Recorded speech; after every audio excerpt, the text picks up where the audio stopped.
এই সেই বর্ধমান কৃষ্ণকালী মায়ের মন্দির, পশ্চিমবঙ্গে জাগ্রত একমাত্র কৃষ্ণকালী মায়ের মন্দির। কি করে আসবেন এই কৃষ্ণকালী মায়ের মন্দিরে?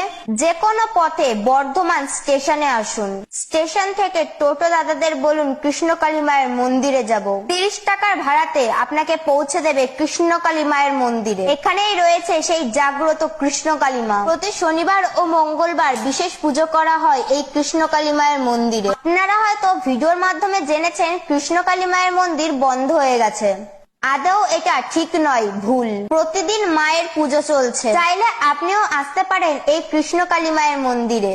যারা দূর দূরান্ত থেকে আসতে পারছেন না তাদের জন্য কৃষ্ণকালী মায়ের মূল মন্ত্র বাড়িতে বসে 108 বার মায়ের নাম জপ করুন। জয় কৃষ্ণকালী মায়ের জয়, জয় কৃষ্ণকালী মায়ের জয়, জয় কৃষ্ণকালী মায়ের জয়, জয় সোনা মায়ের জয়, জয় সোনা মায়ের জয়, জয় মঙ্গলা মায়ের জয়। দেখবেন তাতেই আপনি উদ্ধার হয়ে যাবেন।